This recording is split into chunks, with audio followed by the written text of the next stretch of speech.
The American Enterprise Institute is a public policy think tank dedicated to defending human dignity, expanding human potential, and building a freer and safer world. The work of our scholars and staff advances ideas rooted in our belief in democracy, free enterprise, American strength and global leadership, solidarity with those at the periphery of our society, and a pluralistic entrepreneurial culture. As a general purpose technology that is likely to affect all aspects of our lives and relationships with one another as people and as nations, AI touches every strand of the AEI mission. Defending human dignity, check. Expanding human potential, also check. Building a freer and safer world, yes.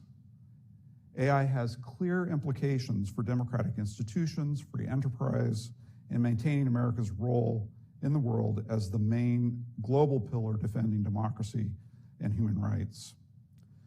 Low-income and disadvantaged populations perhaps have the most to hope from AI, in my view, as well as much to worry about.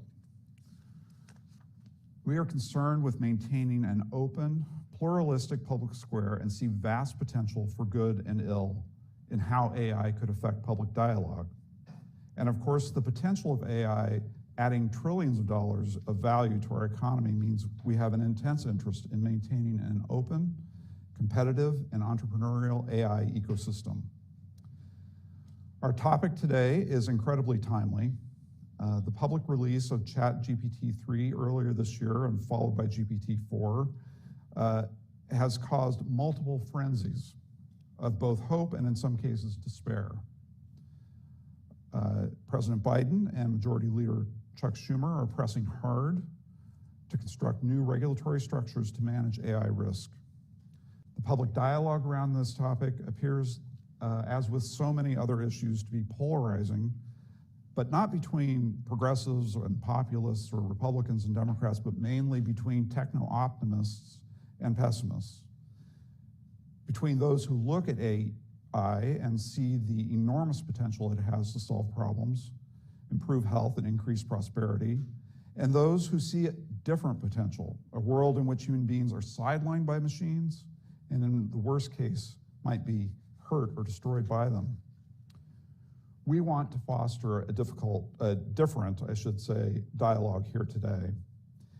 AI will not deliver on the millenarian hopes of some, nor is it likely to cause an apocalypse as others fear.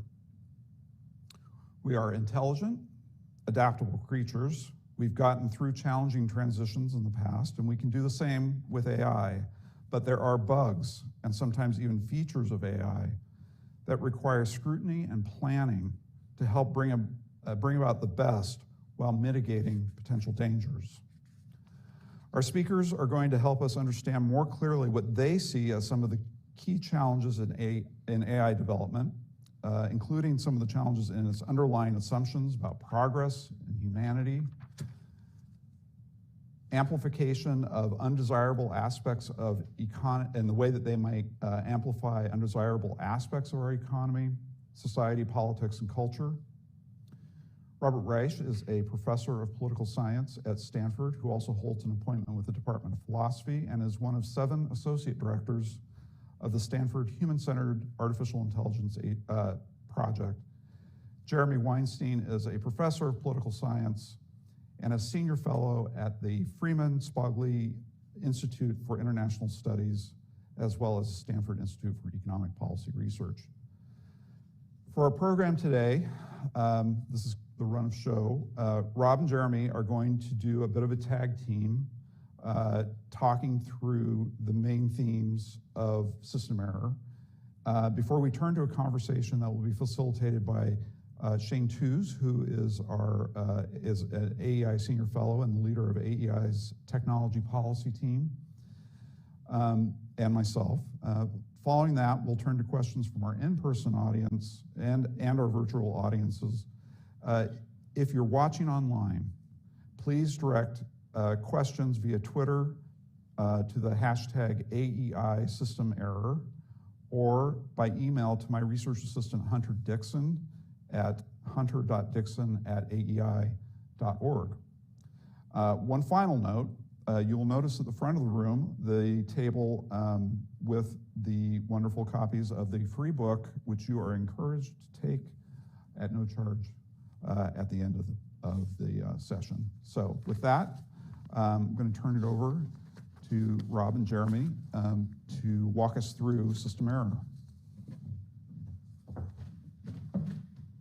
Thanks so much. Thanks everyone for coming out today. I'm Jeremy, and I'm the political scientist, social scientist of the writing team. This is Rob, my colleague, who, as introduced, is a political philosopher, and our third co-author is Mehran Sahami, who's a computer scientist. And together we've been engaged in an effort on campus at Stanford over the last many years to really think about how we prepare and educate computer scientists in particular in the next generation to navigate the really complex ethical and policy issues they confront as they build and design new technologies. In that sense, sometimes when we come to Washington, I feel like we're coming from a planet far away. We're drinking the water of Silicon Valley. We're living the reality of a world that has been focused on large language models long before Washington, D.C. discovered what they were. And while I knew the uniform to wear when I come to Washington, the only thing I'm missing is my badge. Rob didn't bring his tie, but I knew when I come back to Washington, I needed to bring my tie.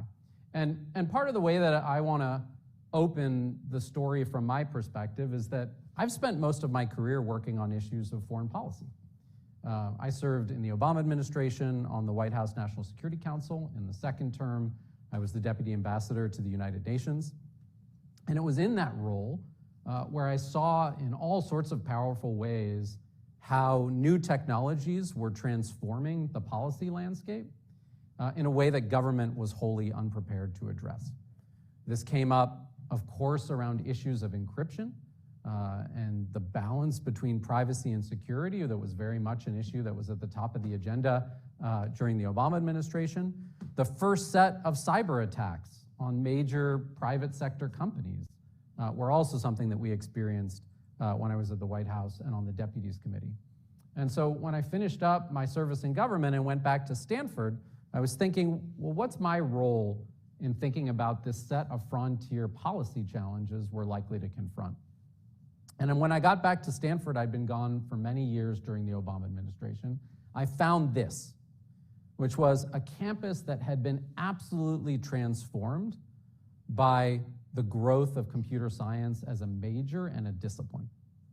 We had gone from, about 100 majors a year in computer science to 350, the largest major for men, the largest major for women, a campus that previously had a real diversity of fields of study, narrowing down exclusively on this emergent discipline of computer science. And at that time, we had headlines like this in the New Yorker. If you want to go and get rich, you go to Get Rich University. That's in Silicon Valley, the paved pathway from a Stanford education straight up to Sand Hill Road to get your VC funding and then to start your startup company.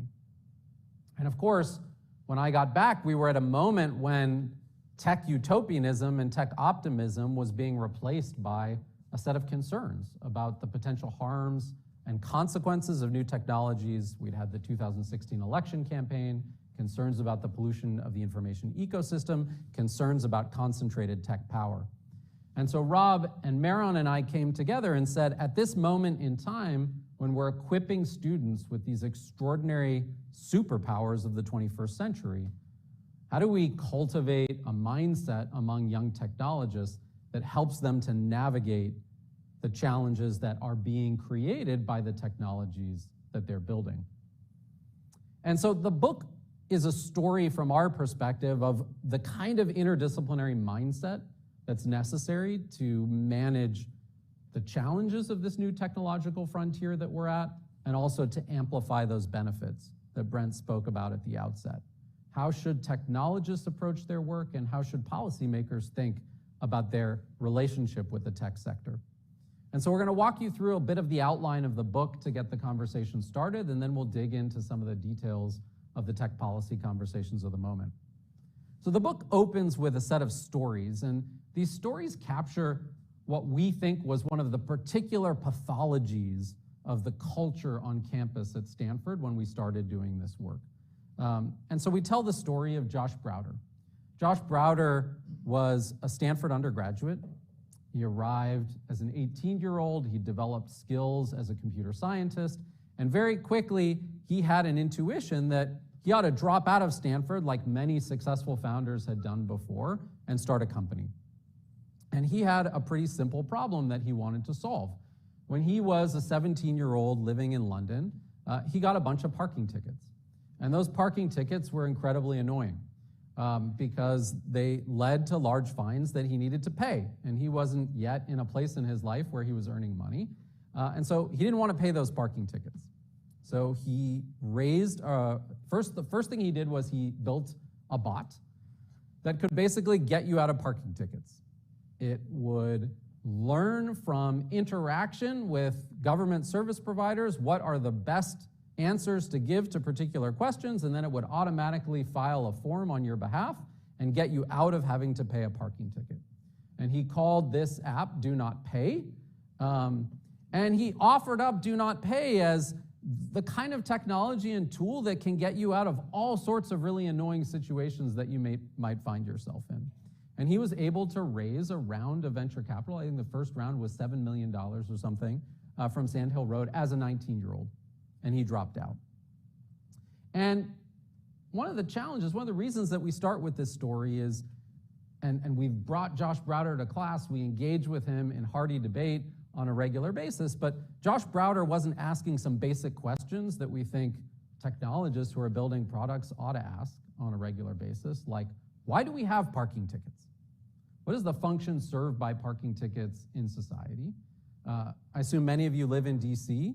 There's street cleaning that happens in DC. You have that annoying moment every week where you need to get up early and you need to move your car to the other side, and maybe there aren't enough spaces in DuPont Circle or Adams Morgan, wherever you're living.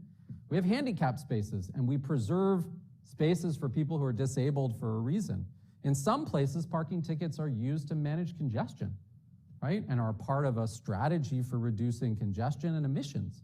So, and in the UK, parking tickets are actually used to finance the maintenance of roads. So they're a central revenue-raising strategy for government. So there are all sorts of reasons that parking tickets exist. But Josh Browder wasn't focused on those reasons. He was focused on getting himself out of parking tickets because that was a pain point for him as an individual. And it speaks to some of the trade-offs that are involved in designing new technologies. Now, Josh Browder's version doesn't stop with parking tickets because Josh Browder's ambition is to replace lawyers, to replace the legal sector, to use automated tools to negotiate divorces, to figure out how to use automated tools to manage the difficult challenge of custody of children when couples separate. So a very ambitious vision about replacing an entire sector of our society with a bot. And we use the parking ticket example to say, look, there's a lot more complexity than building the tool here. And the question is, how do we weigh the kind of value trade-offs that are inherent in new technologies as they're built? All right, well, this is a story that goes back at least 4 or 5 years, and I want to, at least an initial framing before I then give you a sense of the contents of the book, sort of bring us up to date. I used ChatGPT a few weeks ago to ask the question, should AI have professional norms? And you get this, sort of on the one hand, on the other hand sort of answer. And these days, when you think about ChatGPT, you think about all the productivity boosts it might bring you in any number of different domains. But if you're educators like us, you also think about the ways in which it can be used by students in classrooms to cheat. For the first time in the past 6 months, nearly every professor, nearly every middle school and high school teacher that I know had to craft a policy about the use of language tools in the completion of assignments. And since the release of ChatGPT just in November 2022, the shift in the marketplace from it being a research lab orientation to a product lab orientation.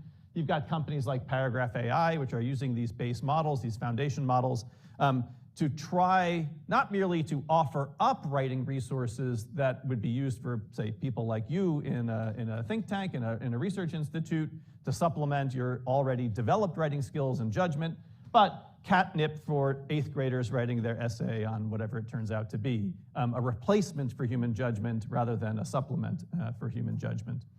This is the sense in which the frame in the book that we use, from do not pay all the way up to ChatGPT, is that the rapid development and deployment and release of technology, digital technology, has created a set of negative externalities. In this particular case with ChatGPT, the decision to release it dumped upon the backs of teachers across the world the responsibility of trying to figure out how to diminish the negative use case of cheating. It could have been the case that the really talented people at OpenAI, as they are now doing, could have released the tool with watermarking or various forms of authentication and provenance built into the technology. But they didn't. They put it out there, and it was the problem for every instructor across the world to figure out what to do with these negative externalities. So that idea of negative externalities is then something that came up in the hearings that happened just recently with Sam Altman, the CEO of Do Not Pay, excuse me, not of Do Not Pay, of OpenAI. And we're now at a moment in which I think it's fair to say a policy window is opening finally in the United States after 30 or 40 years of a kind of deliberate orientation to have a policy oasis around Silicon Valley, a policy oasis around the development of technology so that America could win the race initially to pave the super information superhighway. This policy window that's just opening is the moment we find ourselves in. The release just yesterday of Senator Schumer's AI framework. I happen to find myself an extraordinary honor and privilege to be in conversation with President Biden in San Francisco on Tuesday afternoon, 2 days ago. Things are beginning to ferment here, and now the idea of confronting some of the negative consequences of technology is on the front burner.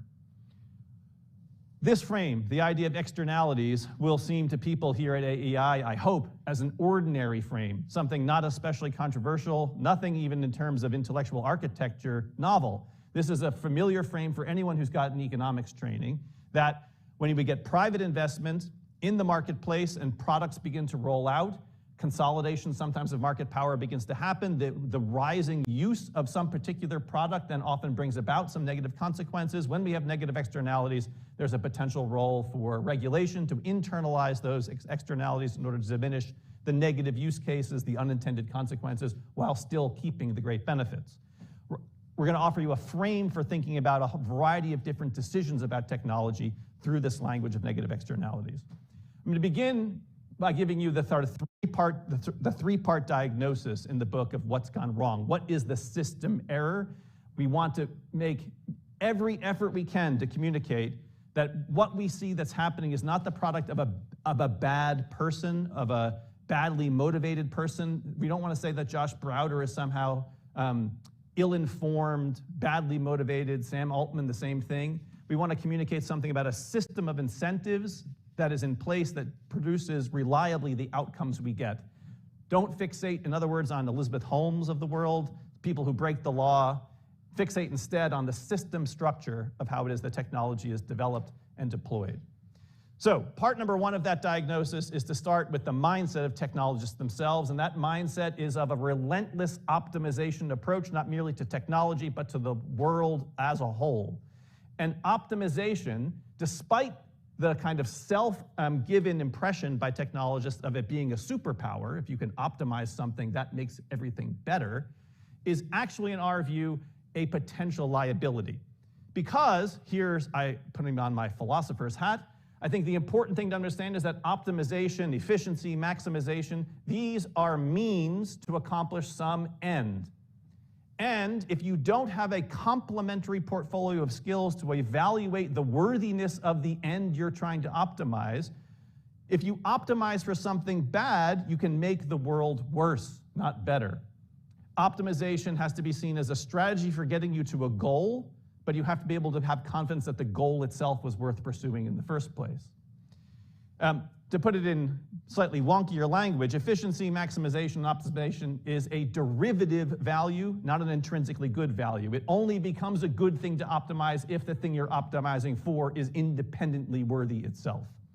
So the basic spirit here is to say there's three different problems with the optimization mindset. First, you can get the choice of bad goals or objectives.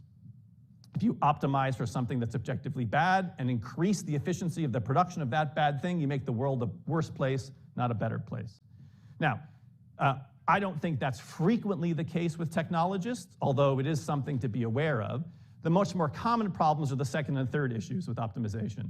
Number two is that when you take a large and general mission, take Facebook's mission to connect the world, or take Google's mission to organize the world's information, to try to make that computationally tractable, to try to create a technological solution to that interesting mission, you need to create what a technologist would call some representationally adequate, computationally specifiable version of that mission. You need to reduce the grand mission to a set of tractable proxies. And it's a familiar problem in economics that if you begin to strive to accomplish a proxy rather than the main goal, incentives organize around accomplishing the proxy. And if the proxy is distant from the main goal, then you organize yourself to optimize for something that's far short of your mission, and you forget because you had to work with this computationally tractable thing. We give an example in the book that you might know of.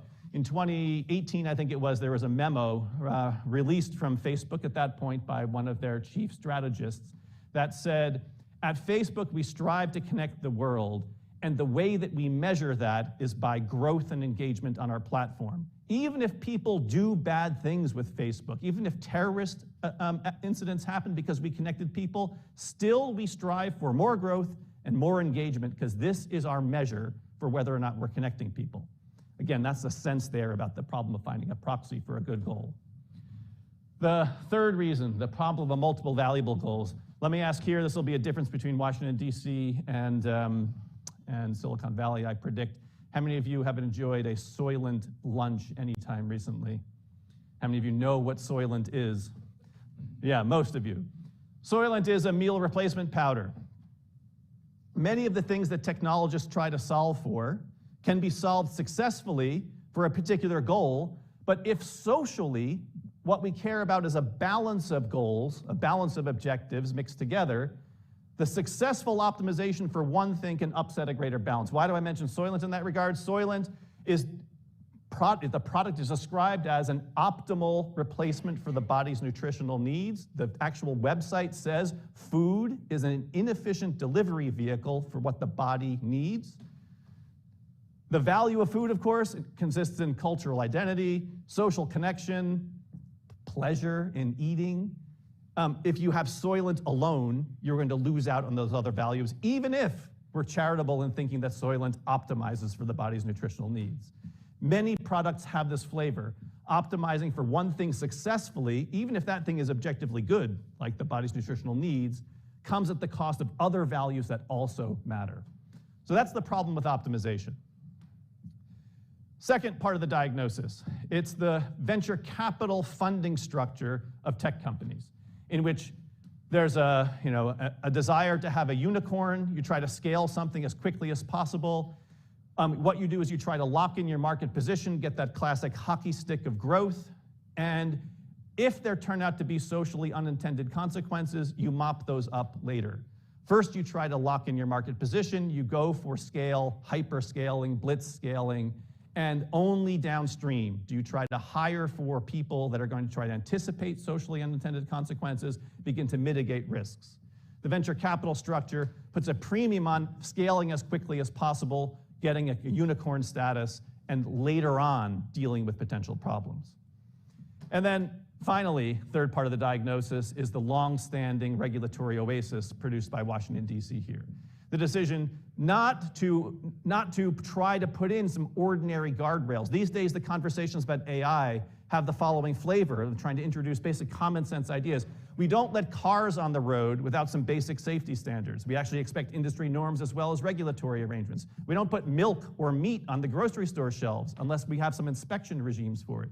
We don't allow drug discovery to take place in people's garages so that you tinker around with some lab set and then sell it to the neighbors down the street and to see what happens to them.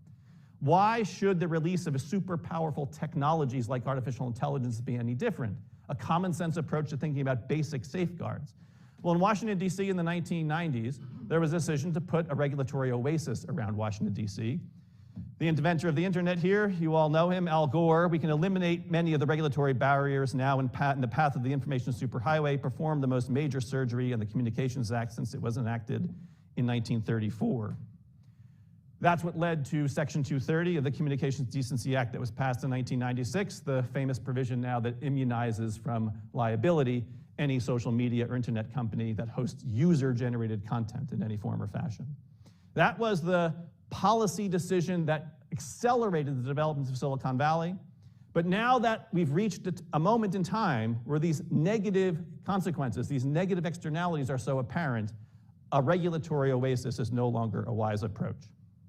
So the next part of the book, the second part of the book, takes you through 4 different kinds of technological questions where instead of just thinking technology good in this case, technology bad in another case, we face and confront value tensions or trade-offs between rival things that we care about. And the technologist whose mindset is an optimizing mindset wants always to think that there's a correct answer, a uniquely optimal solution to something, is often flummoxed by the idea, familiar to economists, familiar to any human being about their whole balance of their lives, that there are value tensions to be navigated. So, for example, in algorithmic models, whether they're in hiring or credit scoring or in criminal justice or wherever they happen to be deployed, we worry and we're familiar these days with various questions about bias. Can we get increased accuracy in the model? And what happens if we're also trying to solve for algorithmic fairness, algorithmic explainability, algorithmic due process? How do we ensure that we get the maximum accuracy in a model as possible while also ensuring we get a bias diminishment, we get various forms of due process and explainability in the meantime? We give a variety of examples in the chapter about algorithmic bias to show how this has worked in practice. A famous example about Amazon doing its very best effort to build a hiring tool for its own company since they were trying to hire so many thousands of people a year, in which they found they could not eliminate a bias against hiring women from their own hiring model, and so they eventually scrapped the algorithmic model for hiring at a certain point because they couldn't determine how to eliminate this persistent bias. Ways in which algorithmic decision-making has to confront these kinds of value trade-offs. Another chapter focuses on various questions about data maximization and privacy issues. So many of the debates about the internet these days consist in the data abusing practices of either internet or social media companies that in exchange for offering us a free product suck up all of our data. And then various invocations of privacy guarantees, whether it's from a company like Apple, privacy by design, or whether it's, say, a messaging app. You know, you probably have in your phone right now either Signal or WhatsApp or some type of end-to-end encrypted messaging app. The tensions here between things like guaranteeing privacy, let's call this an objectively good thing, but not the only good thing. Guaranteeing privacy can come at the expense of national security or personal safety. Signal is a fantastic technical accomplishment, this end-to-end encrypted technology which guarantees not only that the government can't inspect your message, but neither can the company itself. The Signal has been used for child pornography, for organizing the January 6th insurrection, all kinds of problems with the use of the platform for using these private messaging services. If you ask Signal, why do you get to decide the balance between privacy and national security and no one else has a say, their answer will be, we just think privacy is really important. That's what we care about here at Signal. On these larger social questions, confronting these value trade-offs about how much privacy, how much national security, how much personal safety, these are social questions that deserve wider input. Another one which is also a frequent topic of conversation is the deployment of automated systems. These are frequently these days AI systems, but they needn't only be that, whether it's automated vehicles, various forms of robotic solutions in factories. How do these automated systems interact with human well-being? In the chapter about automation, we point to 2 particularly important trade-offs. The potential for extraordinary increases in productivity through automation at the expense of both human material welfare, which is to say simply jobs, income that come from the jobs that people have and that might be either transformed by or displaced by the machines, but also, and importantly, human agency itself. The value that we as human beings attach to our own exercise of our agency to deliver certain outcomes. You probably have a grandparent where if you communicated to them how in the near future it's possible to have an automated vehicle fleet and construct roadways in a certain way in which it's going to be massively safer than humans who drive cars, and that there's gains across a whole variety of places, less traffic, less emissions, much greater safety, and you're going to have an uncle who's going to say, I don't care because I want to have my hands on the wheel with my foot on the gas pedal driving down the road. It brings me pleasure. Let me have my agency. And you multiply that across a whole variety of different fields. Some human beings will feel that the trade-off of their own exercise of their agency against a variety of productivity gains and safety gains won't be worth paying. And we'll have to confront those value trade-offs too.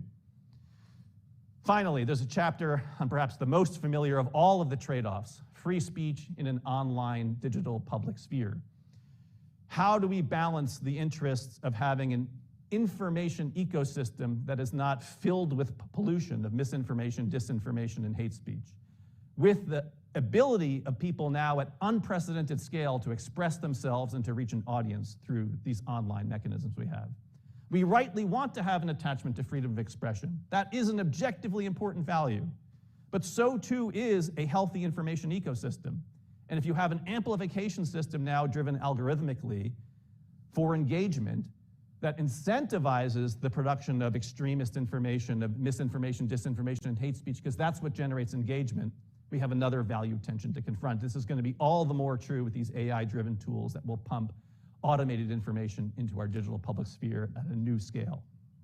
So these 4 chapters take the initial diagnosis of the system, optimization, the venture capitalist funding, obsession with profit maximization and hyperscaling, the policy oasis from Washington, D.C., map it onto 4 different domains in order to identify what the value trade-offs are and how to confront these with a variety of different solutions. In the book, we have a whole variety of proposals about how to manage these trade-offs and to think about changing the basic systems arrangement. I'm going to turn the floor back over to Jeremy for the last bit of the book and where we are today. So an important thing to consider about the moment at which we wrote this book is that people found themselves looking at this balance of extraordinary benefits of new technologies and this emergent view of these negative externalities, and people felt largely powerless to think about the consequences and what to do about them. In essence, the operating view at the moment was one in which technology washes over you like a wave, and there's not much you can do about it. You want the benefits, you want these extraordinary returns that come with new technologies, you have to accept all the costs. And this is a mindset that we wanted to go straight after in our teaching, in the work we do with professional technologists, and in the book itself. Because one of the myths of Silicon Valley is that we can't really know the consequences of technologies when we design them and build them. That there's no way of identifying what some of these potential harms might be in advance. And this gives us and gives industry the license to move forward with deploying products in the world without any effort to think about those consequences or how to mitigate them in advance. And we think while that may be true under some conditions, some second and third order consequences that can't be evaluated or can't be seen until a technology is rolled out at scale, we think it's mostly not true. It's mostly the case that when you're designing a product for the world, you have to make all sorts of consequential decisions about how you design it, how you set up its interaction with human beings, what kind of policy environment you think ought to exist that either enables the technology or mitigates some of the harms. And in fact, when you integrate the thinking of computer scientists with the thinking of social scientists, we can be in a position where we anticipate potential impacts, we measure those impacts empirically, and we think concretely about how we can influence and shape the effect of technology on society. This may seem obvious today because it's the conversation we are having about large language models. It's the conversation that we're having about AI. But it hasn't been a conversation that we've had about technology for much of the last 25 years. And part of our message in the book and part of our message to students and to all of you is that the effects of technology on society are ours to shape. And by ours, we don't just mean people who are working in the policy sphere. We mean this for our young computer scientists. We mean this for those who are financing companies from Sand Hill Road. We mean this from voters and consumers, that ultimately we have something at stake in how we referee these value trade-offs. And for much of the last 25 years, we've left the refereeing of these value trade-offs to those who run the companies, seeing this as not something that merits public attention and debate and transparency about how these decisions are being made. Now, in many ways, that serves the motivation of our largest tech companies, right? When tech companies are at the table talking about the potential harms that we've shared today, their first orientation is to say, well, all of you are consumers. And if you don't like the impact of technology on society, don't use our product. Just opt out. But the challenge when it comes to externalities is that you cannot opt out of the consequences of social media platforms on the health of our information ecosystem. You cannot opt out of the implications of gig work platforms on the financial burden that falls to the federal and the state government for people who don't have a set of basic protections around their labor. You don't have the ability to opt out of the consequences of labor displacement, as it might require major investment either in income support or retraining. And so just walking away from new technologies as a consumer doesn't enable us to deal with these externalities. Now, the book talks at various different places, and we can come to some of this in the Q&A, about what we might call point solutions. What do we do about data privacy? What do we do about algorithmic auditing to deal with bias? How do we think about retraining? These are all point solutions to some of the challenges that each new technology presents. But the broader frame of the book, built around the system error, is to say that we see with each technology the repetition of a dynamic of the realization of extraordinary benefits by scientific advances and the monetization of those scientific advances through our robust private sector, but then the development of these externalities that go largely unaddressed. And we see that as a system error that requires a set of systemic solutions. And so think about the roadway system. We roll out cars. It's an extraordinary intervention in the world. It changes where we can live and where we can work, but we don't encourage everyone to pick which side of the road they drive on.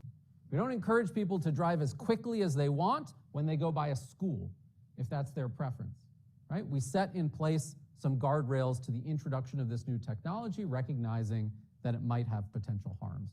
And we offer a frame that says there are three core elements of a systemic change that we need to contemplate that go beyond the point solutions of the moment. The first is that we need to think about this new field of computer science and the engineers that both build products and manage companies as developing a responsible professional ethos, a code of conduct, an ability to self-regulate their own behavior, because of course, disruption is always going to move at a pace faster than democracy can move.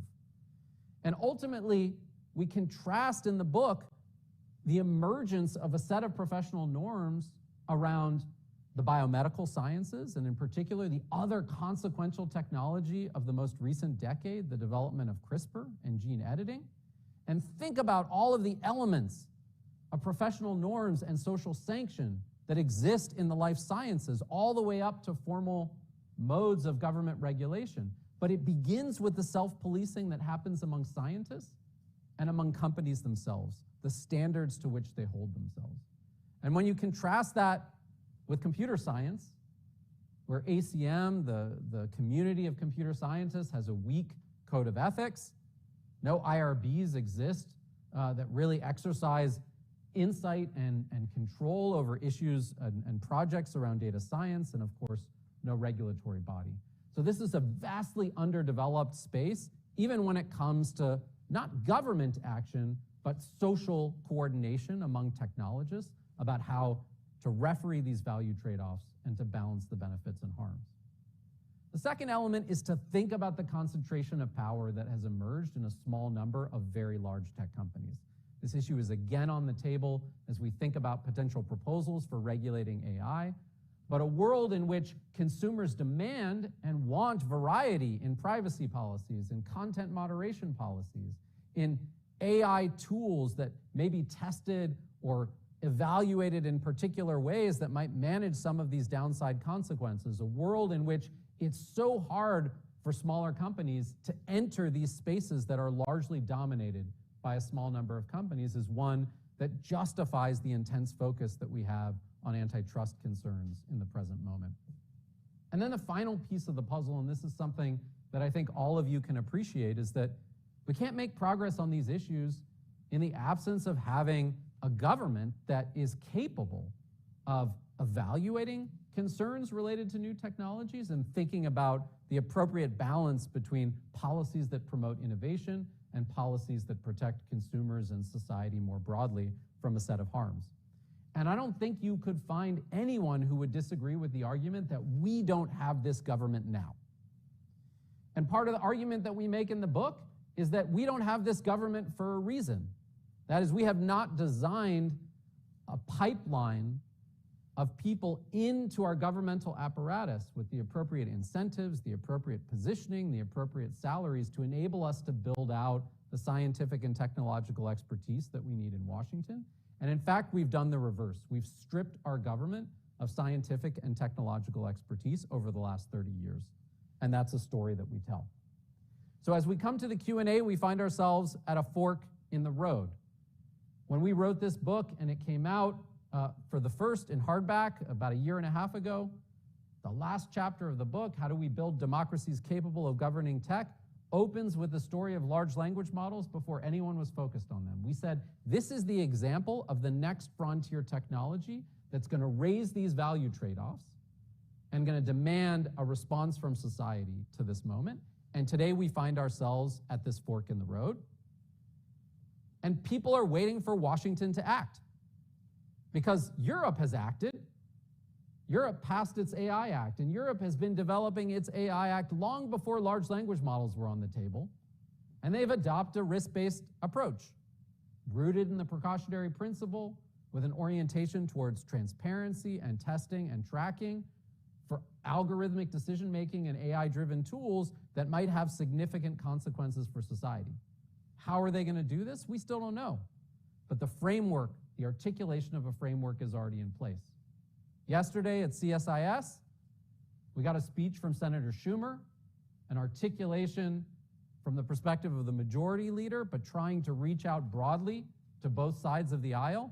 We're going to need to establish a distinctively American view about the appropriate strategy for regulating artificial intelligence, large language models, and the like, built around a set of principles. These principles are principles we've seen in the AI principles of companies. We see them in statements of the G7. But what does it mean to make these principles operational? That's the question for all of us on the table. And really, the next step in this opening policy window about how we seize the benefits of these new technologies, but also mitigate the harms and begin to address the system error that has given us these repeated externalities over time. Thank you.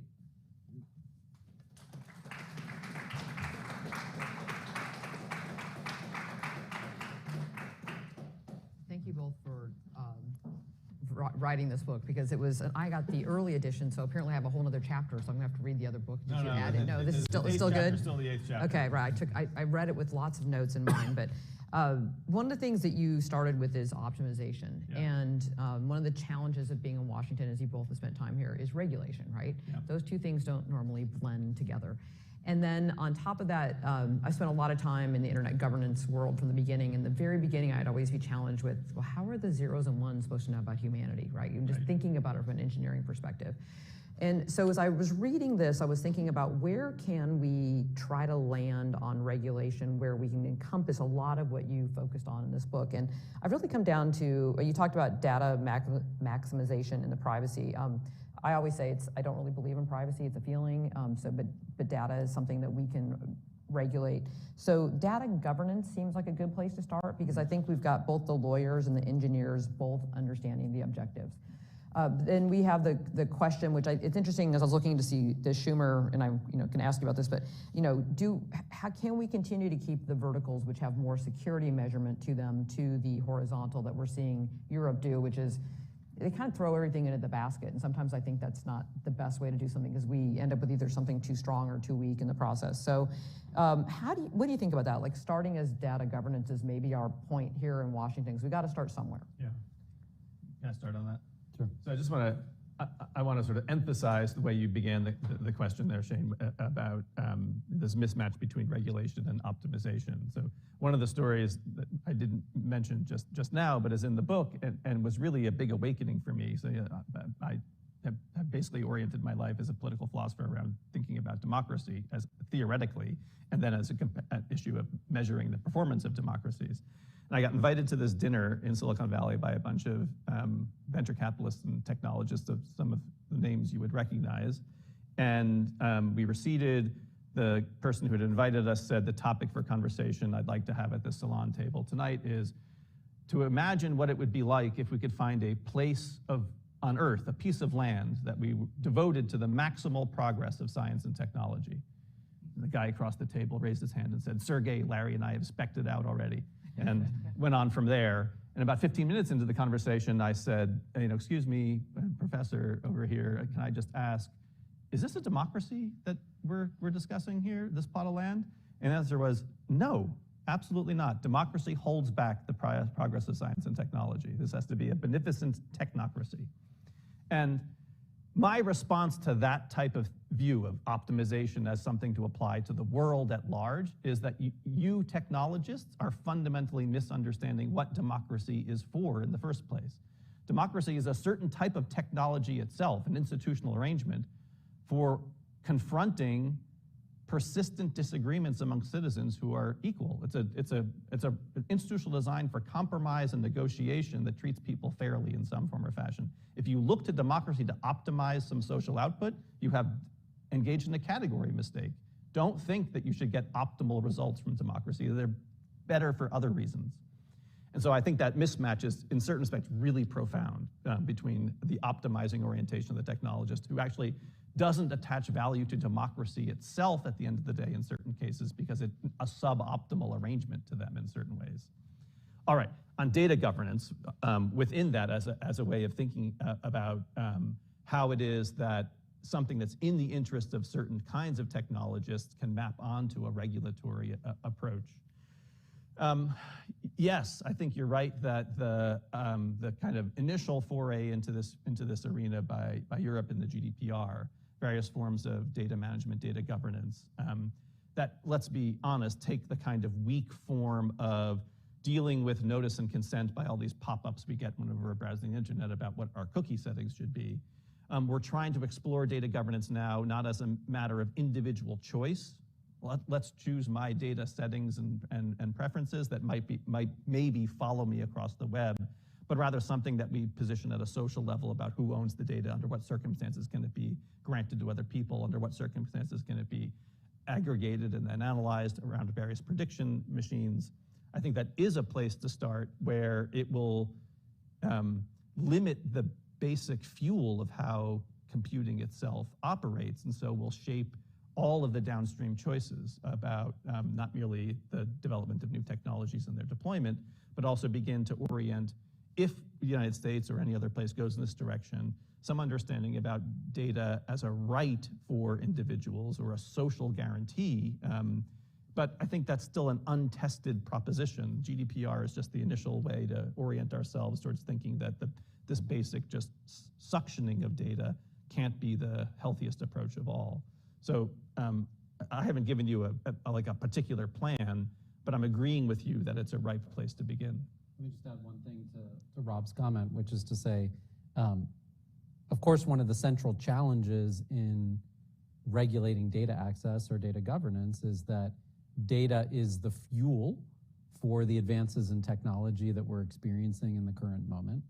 It is also the fuel for the extraordinary profits that the large technology companies have reaped that not only have made people extraordinarily wealthy, but also fueled reinvestment in this technological growth. And so policies like GDPR or the various bills that continue to be introduced in each Congress run into the challenge that they threaten the core business model that has enabled the tech industry to emerge in the present moment. And it's a reason that why we think of privacy as this low-hanging fruit, that people would like more transparency about how their data is being used. They'd like the ability to move their data with them as they go from one platform to another. They'd like to know when their data is being sold to a data broker. These seem like commonsensical kinds of changes, but contrast those kinds of commitments to people's rights to their own information with the current framework that we have. Rob referenced this as notice and consent. Notice and consent is effectively that moment when you download an app and it asks you to accept the terms of that app, and you have to scroll down through something which you cannot even read or understand if you spend time reading it. It's not written in a language that is designed to facilitate your own understanding of the end use of your data. So the situation is really tilted in the direction right now of sharing everything, right? And facilitating all of the potential end uses to power new technological developments, to enable the reselling of information, to facilitate all sorts of personalization of advertising, because big tech is largely the most effective advertising model that we've ever seen. And so in that sense, it's no surprise that while privacy feels like the low-hanging fruit, we see very little progress in passing the privacy bills. We get them every year, but they don't pass. I'm thinking we're at a time now in the economy where we need to get there because of cross-border data flows. I mean, it's interesting because some places like Africa is very far behind, but they're so far behind they can just leap ahead because they just don't have, they're like, we don't have that much data, we don't have that much money to spend in the market, right? So we haven't been there. We're watching Asia come more online with that, and I've always been a big proponent that I'd like to see terms of use emojis. So I'm like, here are the 5 things that I care about, and if one of them's missing, I either say yes or no to it, and maybe AI will get me there faster now because I'll be able to pick that. But so then my second part is knowing, so Schumer this week, coming out with the SAFE Act. SAFE stands for, and this is a favorite Washington game, right? Like figure out what you want to say and then figure out the words that make it into the acronym. Or figure out the acronym and then figure out I'm the pretty words. sure that the acronym was a longer duel in the room, from what I've heard, than what the entire operation might be. But secure, accountability, foundations, and explain are the simple ones. You had it on the screen there, but do you think they nailed it? How'd they do? I'll offer a first comment on this, which is I think what we're seeing from Congress is the beginnings of a conversation where we're going to try and find our way to a bipartisan path on a set of initial regulatory steps. And what I see from the SAFE Innovation Framework is largely a set of high-level principles, which a lot of folks who have concerns about this next moment in AI are going to see themselves in some aspect of this. Now, of course, innovation is the one that didn't make it into the acronym, but Senator Schumer spoke about it yesterday. It's not SAFE-I, it's SAFE and innovation. And I think innovation is going to continue to be a priority both for the Democrats and the Republicans. That is, the fuel of our continued economic growth in society is going to be successful advances in AI, and our technology sector is a comparative advantage for the United States and the world. And so the focus on SAFE is going to have to be balanced in important ways with this innovation agenda. But what you see in this framework is attention to adversarial uses. You see in this framework attention to concerns about bias and discrimination, concerns about the lack of transparency around models, and the potential harms that might be caused by models without an existing liability regime in place, and the concerns about copyright as that relates to the data that fuels the models. And you see, this attention to some of these rights that we talk about in algorithmic decision-making, the right to ability to understand when the models are being used and how the model is making a decision, a justification that you might expect from a human being, but you can't get from an algorithmic model. But these are all at the level of principles. This is not a regulatory model. This is a framework to begin the conversation. And I think what we heard from Senator Schumer yesterday is the need to initiate a robust conversation, a process of self-education among members of Congress, a conversation that exists across party lines and between the legislative branch and the executive branch, that has to, in some sense, wrestle with the question of whether the initial regulatory play that we've seen from Europe, which is built around the precautionary principle, built around risk assessment, how does this relate to a distinctly, as Schumer described it, American model of approaching artificial intelligence? And we've got lots of technical documents. We've got the AI Bill of Rights from the Biden administration. We have the NIST framework around risk mitigation and risk management. And then, of course, we have what we've seen from Microsoft, what we've seen from OpenAI, what we've seen from Google and others. These principles will not seem unfamiliar to anyone operating in any of those spaces, but they don't yet answer the questions about, what is the transparency testing and tracking regime? Is that done by government? Is it done for every kind of product? Is it done before something is released in the world? Or is it only done once we see harms develop? These are kinds of critical design questions on which at least what we've seen so far from the Safe Innovation Framework doesn't yet speak. So I want to pick up on this thread. I feel like somebody needs to defend big tech. So I'm going to be that person. Okay. And yeah, exactly. And somebody needs to defend optimization. I would dispute the idea that we are in some sort of oasis or Wild West situation as it relates to regulation of the U.S. economy, including high tech. We have vast systems, bureaucracies, extensive law, regulation. There are many, many different ways to address harm right now. The list is very long. So this idea that somehow,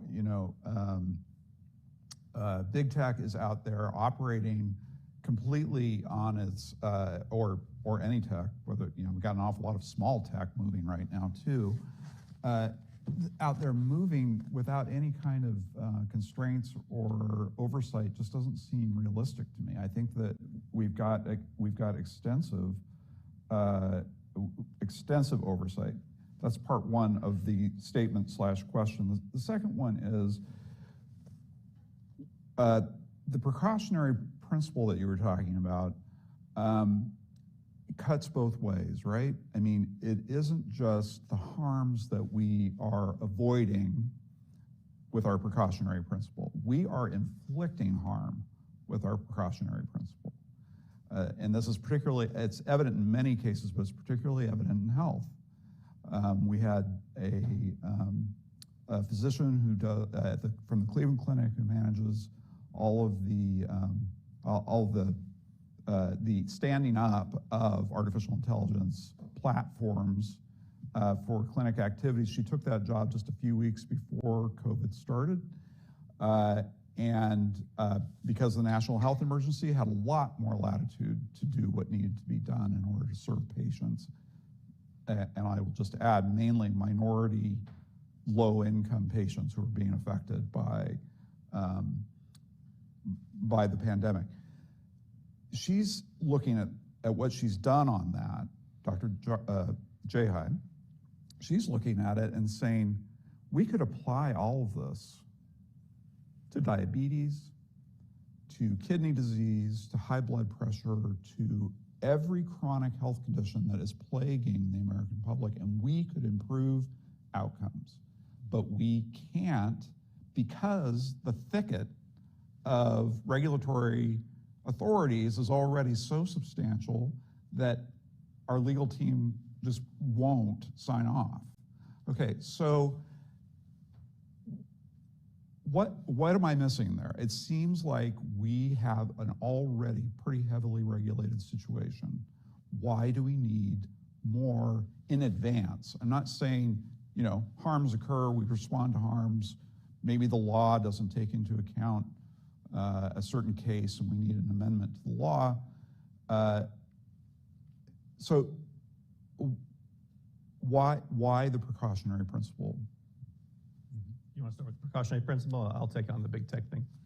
Well, I think where I was going to start was to say the health example that you picked speaks directly to a space where constraints on access to personal information are significant and highly regulated, right? And so this is absolutely a space where the potential of learning and powerfully affecting people's health via the use of algorithmic tools or AI-driven tools is running directly into a regulatory arrangement around access to people's personal health information that has deep roots in law, right?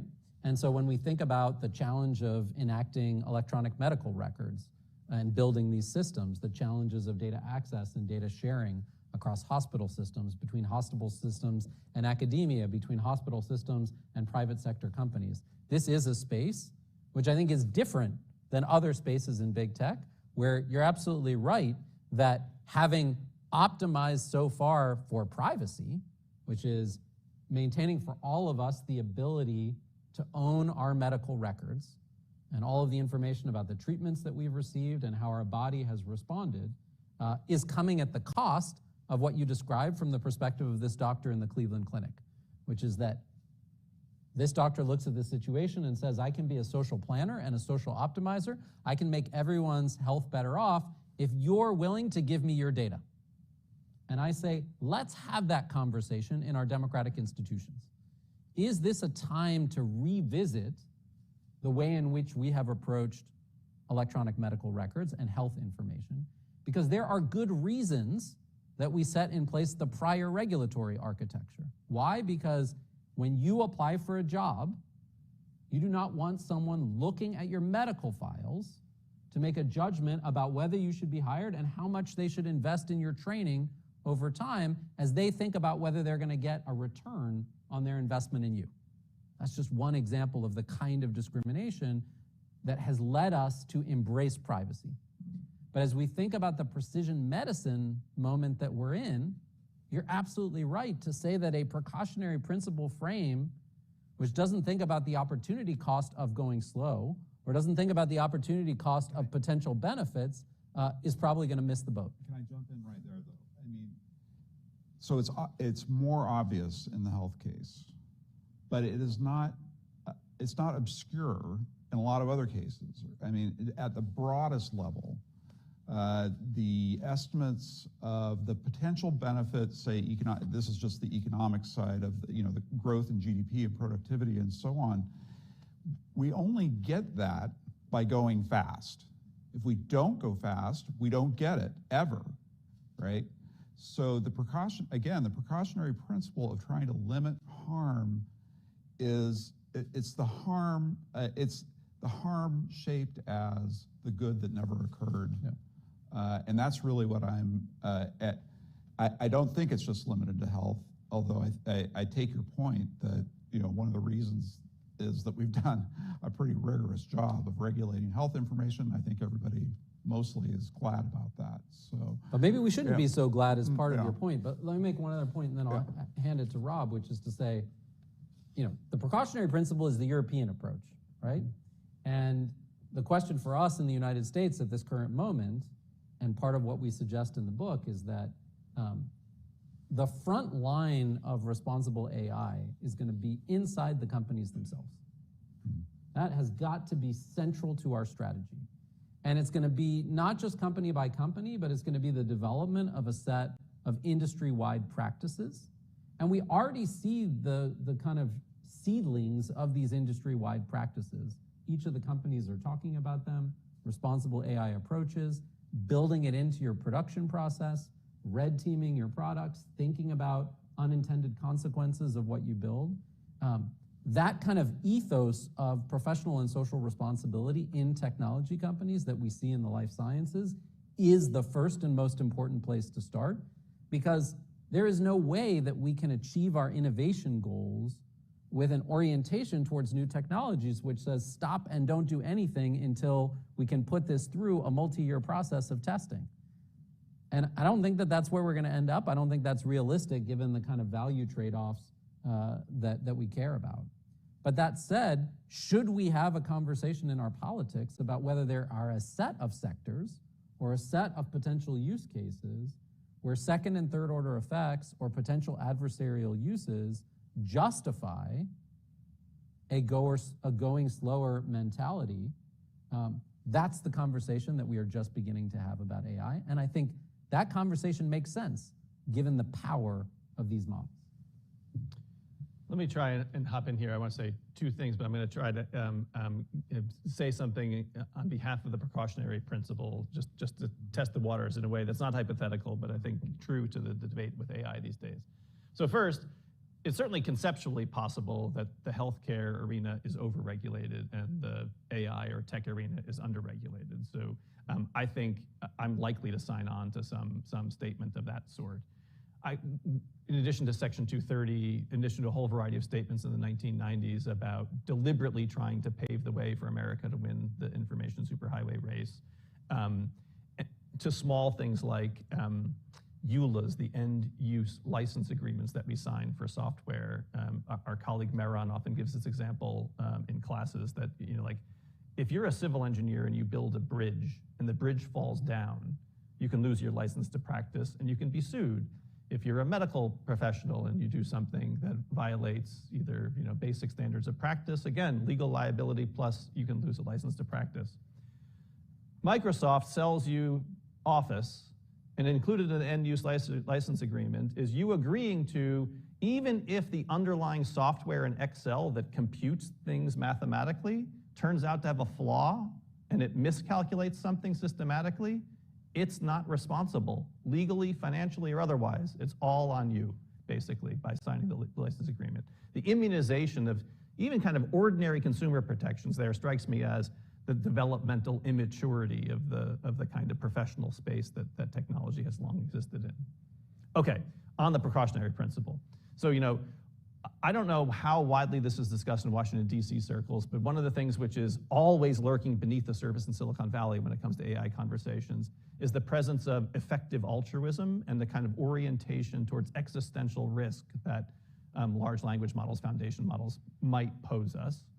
And the kind of thing that, I think a Sam Altman might say, possibly sometimes in public, but certainly people from OpenAI or Anthropic in private is, look, these large language models, we're not even aware of what the capabilities of them are. We're developing them as quickly as we can. They're going to have extraordinary benefits. But one thing we're worried about is whether or not these could be used in a kind of drug discovery mode to build novel pathogens.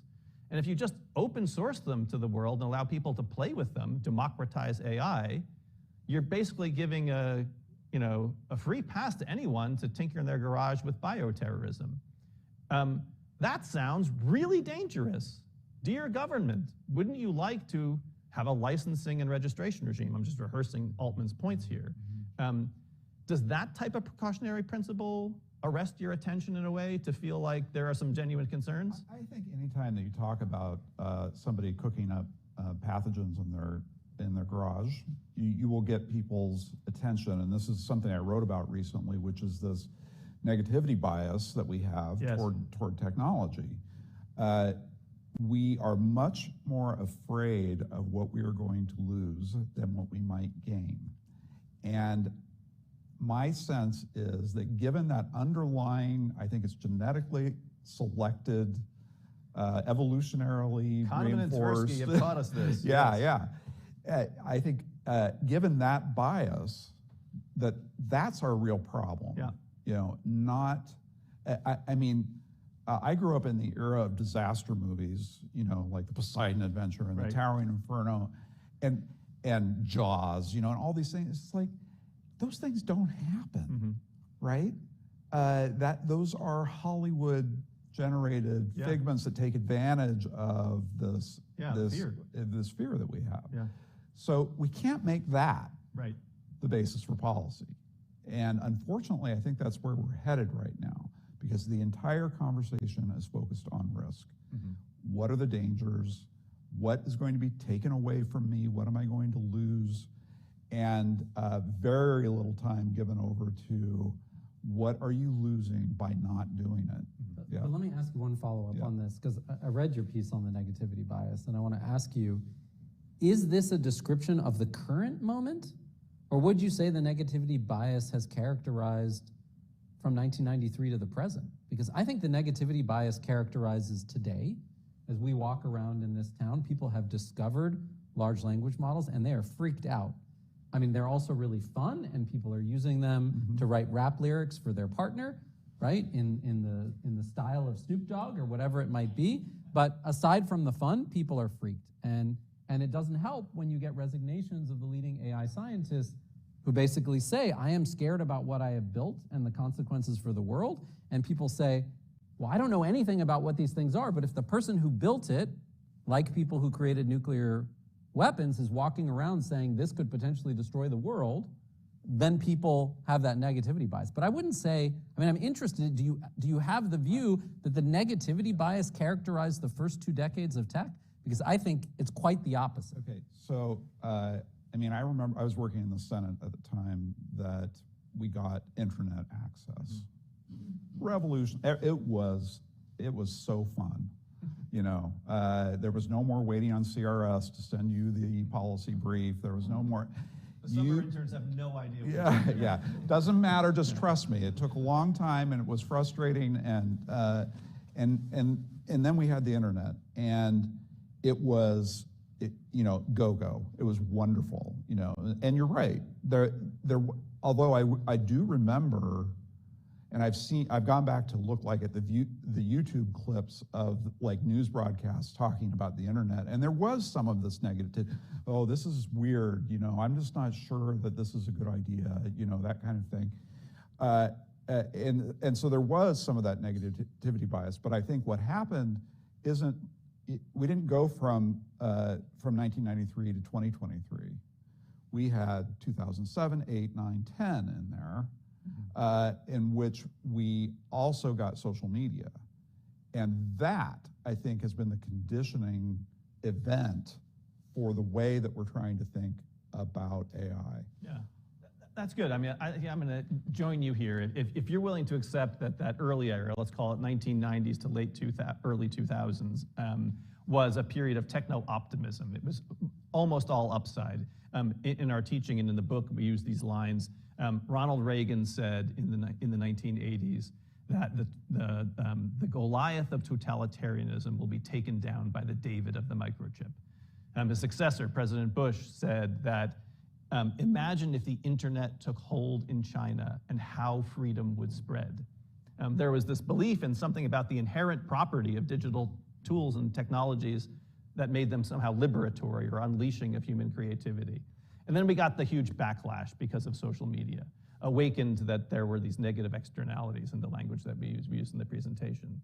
And what I want to think is that we're finally entering a period where we see this within the scope of technological innovation and scientific discovery over a long time horizon, and how we needn't attribute uniquely optimistic properties or views to it, nor uniquely pessimistic views. Let's treat it as negative externalities that deserve an opportunity to try to use the ordinary tools of regulation as well as self-government or industry norms in order to get the benefits and contain the risks. Like in that respect, no rocket science involved here, and entering a moment of ordinary politics is a really healthy sign. No, I agree. I agree with everything. And workforce, which is one of the issues that you focus on, is a perfect example of where what we need are ordinary politics, right? What we don't need at this current moment is to look at AI and say jobs are going to be erased, because we know over the long historical durée that the labor market adjusts over time, but that there is some delay in that adjustment, and some people benefit disproportionately from the changes and other people are harmed, and that you need a set of investments to facilitate that kind of evolution. But are we having a conversation about what those investments are? We are. I can't speak for everybody else, right. but we are. Yeah. But that's exactly the kind of conversation that we need to be having in the Senate and the House and with the White House, because ultimately that's the normal politics of adapting to this new technological frontier. I want to give Shane a chance to get in here with another question. Clarification, it was Rick Boucher, who is a lovely former congressman from Virginia, who allowed the internet to become legal outside the US government, not Al Gore. People love to give Al Gore way too much credit for that. The other thing is, I'm here for the machines. Like, think about APIs. You know, I think that the learning language models are really cool. I'm having a lot of fun with them, but it's like when people first had to figure out how to attach themselves to the bigger tech industry that was coming along and do all the cool things, all the apps that are on your phone. I mean, imagine probably half the room here don't really sit in front of a computer. Most days they're just sitting in front of their mobile device, which I can always tell when you guys are sending me stuff that you don't understand that. But we're having, I think, a net positive moment. I mean, this whole idea of like the machines are going to kill us, I keep reading the articles going, God, maybe we deserve it. You know, I mean, it's, but the internet, I think, is very much a mirror of society. And so I think that is part of what we need to put into our process on this is what is it that we are so fearful of that we think the machines are going to reflect back upon us that we need to be thinking about. And, you know, and the guidance we might need is psychotherapy, not necessarily better coding, or maybe they go together. But going back to, because we still have Schumer here on the screen, one of the things I loved about his announcement was just wanting to avoid Congress altogether. When he just said, let's get a bunch of smart people together, hopefully smart people, in a room this fall and start thinking around this. And he didn't call it all the magic words that we call things in Washington. You know, we just, let's try to figure this out and then move it forward, because Congress is never getting around to it. And the first thing Congress did was they had a hearing today. They were like, no, we are going to be in on the game. So I think we have a lot to look about in this space. We mentioned it, but I think it's worth going back to is, what about the hit the pause button? You know, was that a bunch of people that are really fearful, or was it a bunch of people that this came out faster than they thought it was going to, and they were not in the game fast enough? And so they have the ability, they're running their own operations to hit the pause button if they're worried about that. That kind of befuddled me a little bit. Yeah, I think that petition, which garnered whatever 20,000 plus signatures, not something I would have signed or would have wished to have gotten as much attention as it did. But if I want to be as charitable as possible to some of the people who were the initiators of it, one of the things that I think is a very important difference to mark between the social media age of Web 2, where, as Brent said, we began to have the tech backlash and all kinds of concerns, and the current moment, is that a large number of the people, the scientists building these models and the people who work in the organizations, have this effective altruist orientation. And so they're concerned with what they would describe as the existential risks introduced by runaway or malevolent AI. And the pause was an attempt, I think, for people who are close to the technology, so these aren't outsiders, but rather technologists themselves, trying to convey a kind of an alarm bell for the rest of the world about the potential power of what's advancing more quickly than people even inside the community, technical community, believed would have been possible just a year ago. And if there's even a few kernels of truth to the idea that we're on the brink of accomplishing artificial general intelligence, sparks of AGI, as the Microsoft document called it, then confronting and grappling with the significance of that is certainly worth somebody's attention. Why don't I think the pause letter was a good idea? I mean, the simple answer is that the people who are responsible actors who might have been persuaded by or already felt something about the document and then internalized it might have slowed down, and those who don't care at all had no reason to heed it anyway. So it had the perverse incentives of, as it were, slowing down the already responsible people and giving a green light to those to gain various forms of competitive advantage, those who were never going to abide by it in the first place. So a kind of simple petition and letter, I would have rather have seen behind the scenes, closed door forms of kind of, track 2 diplomacy, let's call it, rather than a kind of public letter. Maybe the best we can hope from it is an alarm bell was sounded about the potential of AGI, but there I think we're in the realm of unfalsifiability. I don't want to call it science fiction. I just don't think we have any empirical basis by which to make an honest assessment of whether that's true or not. I just want to add 2 comments on this. I mean, the letter itself is a strategy, but let's think about what might be the underlying motivations behind this. And so, we might talk about explainability or interpretability. Part of what we know from AI scientists closest to doing this work is that getting their head around why models are doing particular things and what the potential power of these models is something that they can't even get their heads around. And that level of uncertainty and discomfort that many of our colleagues who are on the front lines of doing this work feel is what justifies a step for many of them, like the resignation that we saw from Google or a letter like this. if you can't even understand what the model is doing, that it is so beyond human cognition and capability that it surprises you with responses that it provides or steps that it takes, and you can't even figure out how to tune it. This is what the sparks of AGI look like, and a warning shot to those who are not paying attention from those who are in the companies and those who are closest to the science saying, hey folks, this is beyond what we think we can understand and handle, I think is an important signal for everyone to wake up and take some time. The second piece is that we've done a bit of a historical tour here through tech utopianism and to the tech backlash, and I'd also suggest that part of what we saw with the letter is learning some lessons from Web 2.0, learning some lessons about when and under what conditions it might make sense to take some time to think about second and third order effects, to red team unintended consequences, to think about design choices. And this all happens against a backdrop of an economic contraction in tech in which many of the people who were laid off were the responsible AI teams. That's something that we know. We know those individuals. Those teams were gutted in the most recent round of layoffs. This was before ChatGPT, right? And so the architecture that was being built up in the boom time to do the kind of responsible AI practices that ultimately are going to be necessary was being eviscerated at a moment of economic contraction and anxiety for the companies.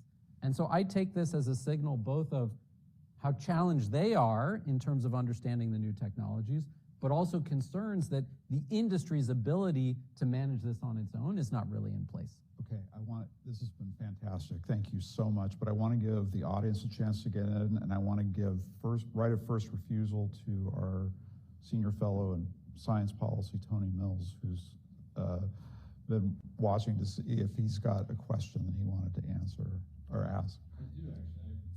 I have two. Okay, go ahead. Oh, sorry, thanks. So thank you, Tony Mills. I'm a senior fellow here at AEI. Really enjoyed the conversation. I have two questions that kind of pull in different directions. So on the precautionary principle and on the point about knowable harms in advance, the question gets to linking that discussion up with what we were just talking about. So it seems to me that a lot of discussions about AI regulation going on right now, highlighted by the letter and other kinds of high-profile conversations, the kinds of risks that we're talking about are existential type risks, which have the characteristic, as you say, of being perhaps not falsifiable. I would describe many of them as science fiction. This seems like a very different kind of scenario than one where we can say, look, well, there are some obvious kinds of harms. We can think about design choices. These seem like kinds of risks which it's impossible to refute, but the stakes are so high that to defend not doing anything puts you on the side of wanting to be in favor of human extinction. Right. This seems to make it very difficult to have a reasonable, deliberative conversation about risk. Yes. So that first question is, do you see the conversation about AI governance as a counterexample to what you were describing with trying to identify risks? And then the second question relates to sort of more identifiable risks. So we think about using foundation models to genetically engineer a pathogen, right? That seems like a clearly identifiable risk, one that worries me. But of course, we can already do that scientifically, technologically. And we also don't really have a good model for governance of that. Dual use research of concern, there's a whole sort of array of scientific technological developments which we don't really know how to deal with. We have a kind of patchwork, regulatory, non-regulatory, self-regulatory structures that try to deal with it. We don't deal with it well. If it's the case that AI tools are adding more capability to do those kinds of things, what's the model for thinking about that government? I mean, are we going to try to solve that problem by building on a new regulatory structure, which, even though we can't already solve this first problem? So I'm curious concretely what we can do about that. All right, let me take a crack at this, and I know Jeremy's going to want to add something too. let me just use some of the language of the people who invoke existential risk, language that I myself am occasionally inclined to, not because I think existential risk should be in the foreground of our minds, but because I think this is the way to shape one particular version of the debate that's live right now, is whether the closed models of OpenAI, Google, Microsoft, as opposed to the more open access, open source models that are on Hugging Face or that Meta is releasing. How should we think about those pathways in the marketplace dynamic now, in which there's an open alternatives and then closed alternatives? So if you're worried about things like creation of pathogens, and you have in mind the kind of thing where this is akin to nuclear, the nuclear age, or bioengineering in the form of adversarial actors, you don't want to democratize access to uranium and plutonium and tell people to play with it to explore the capabilities. You don't want to say, let's open source the smallpox genome, now kept in a small number of laboratories across the world for scientific purposes, and say, like, have at it in your garage with the CRISPR kit, and maybe we'll find something good. You like to have these things limited in access and with some regulatory controls around them. Now, of course, everyone's going to point out that, well, AI is not like in the nuclear age. It's not as if we have scarce resources. I mean, computing resources are in certain respects scarce, but not like uranium and plutonium. And it's not as if we have a kind of laboratory structure across the world with some loose coordination around things like smallpox or other kinds of diseases.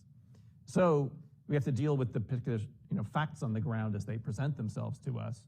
And you're going to find this either inadequate or a way of restating your basic premise about we just don't have the mechanisms in place at the moment to address some of the existing harms, much less confront these things that seem potentially science fiction. But nevertheless, if they're real, they ought to command our attention. I just want to advert to the idea that computer science is a young field, came into existence only in the 1950s and 1960s. People who studied artificial intelligence have only acquired power in the world in the past 20 or 30 years. And so compared to biomedical research, compared to nuclear science, AI is developmentally immature.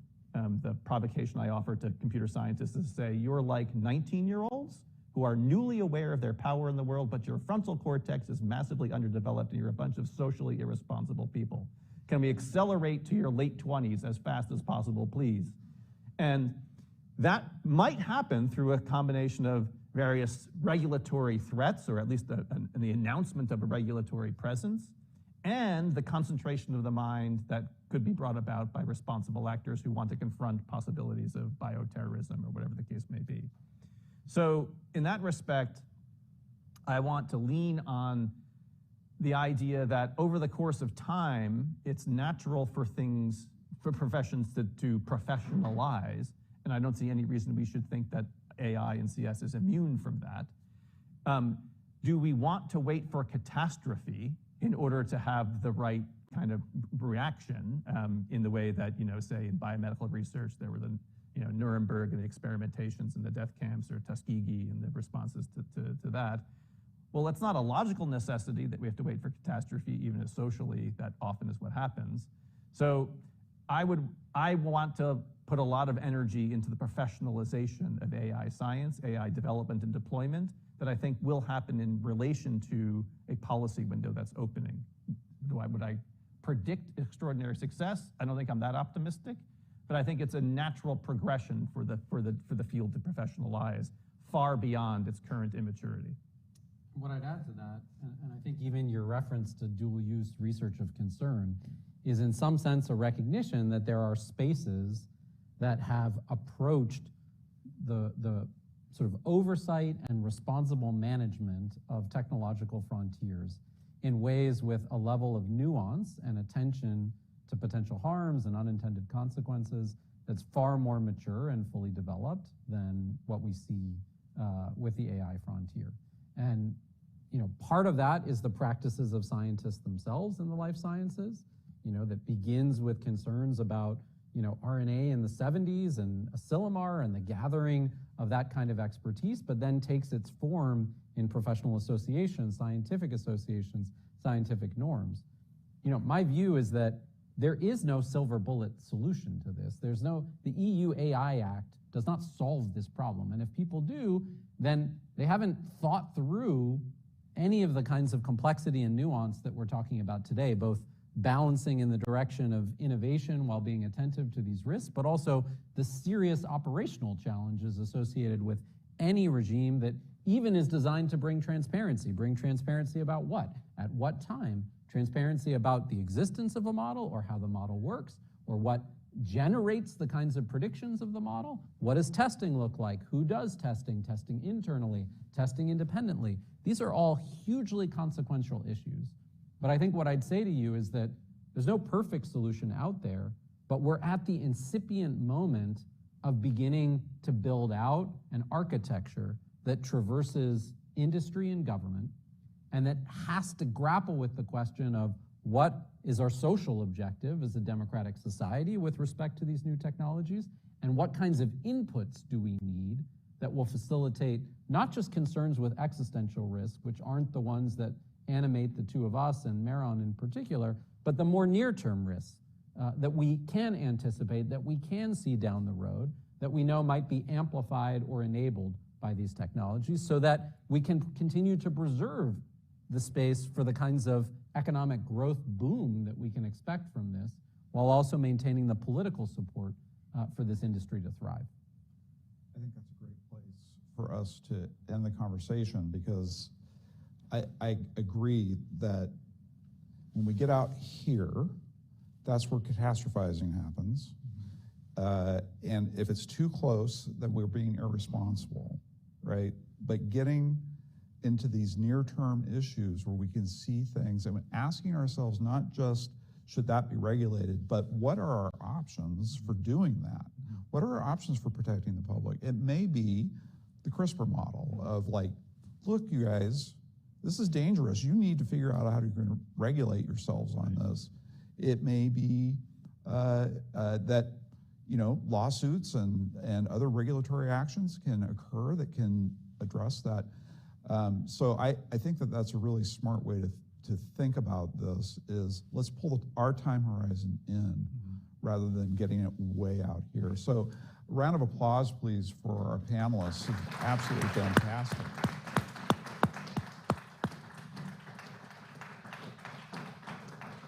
And please, if you want a copy of the book, they're available. And thank you for coming.